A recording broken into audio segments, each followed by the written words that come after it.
So I come from a Christian background. I'm the oldest of 5. During the birth, my mom had a difficulty and complication, which one of the reasons why you can see one of my eyelids is a little bit smaller than the other one. My family immigrated to the United States at the age of 13. So I didn't speak any English. I didn't have any friends. And on top of that, this is when all the insecurities that I thought that started to surface. I remember skipping a keyboarding class as a freshman in high school because I was so embarrassed to stand in front of a group of 25 students. So I come from a Christian family. I mean, we read the Bible, went to church. Ukraine, right? Ukraine, yeah. We had no television and no telephone. This is how Christian we were. I mean, very devoted. Soccer team, soccer was the only thing that we were permitted once a week to play, but it was very, very devout. And so I grew up learning about God and everything. And there in the United States here, at the age of 13, insecurities because of my physical appearance. And on the top of that, because my optical nerve was damaged, I had migraine headaches every time my head got exposed to the sun. I knew that committing suicide is going to land me in a bad place. And so I started to develop these chronic insecurities, suicidal tendencies, where I begged God to create an accident where I will die. And so I escaped few accidents without a scratch, and my parents, now they know that, but at that time they did not know that. My parents are the best parents in the world. I had a great family. I had a friend. I had a church. But these insecurities, because of my physical appearance, and that's before the social media creeped in. And I remember, you know, I prayed with you many times during those days where you would ask people to place their hands on TV. My television, black and white television, was so greasy because my hands were going there all the time. I prayed for God to heal my eyes.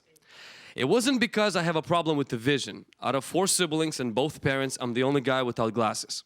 So I have really good vision. I don't have a problem with the vision. It was my self-esteem that was connected to my physical appearance that I had a problem with. And so after many attempts of prayer for healing, I started to lock myself in the room and read the Word. And God started to change something in me.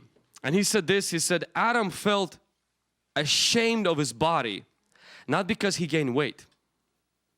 He didn't feel ashamed because somebody else showed up who was better looking than Adam. Adam felt ashamed is because of what he ate. And God says, you've been eating from the fruit of your self-image instead of my image. I said, Lord, but I read your word. He says, you're reading my word. You're not eating my word. And at the age of 14, I started to lock myself in the room for 40 to 30 minutes every day and not read the Bible, but eat the Bible. And the Lord convicted me and He said, stop looking in the mirror in the bathroom to find who you are. He said, what you see in that bathroom is a skin stretched over a skeleton. He said, what you see in this mirror is your true identity.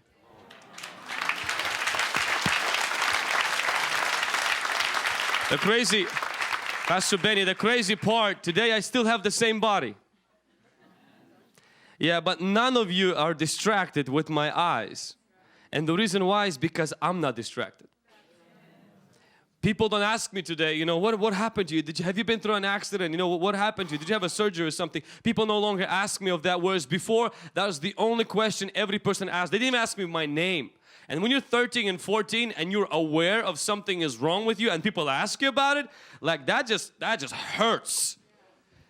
Today nobody does. I'm still the same guy. Well, on the outside. On the inside, I'm a completely different person. And the Holy Spirit, as a teenager, at the age of 13, at the age of 15, at the age of 16, 17, 18, 19, I started to go into my room, lock myself, and eat this word.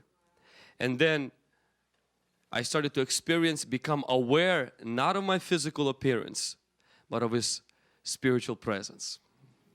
And I really want to just encourage every single young person, there is something better than taking your life. It's laying it down.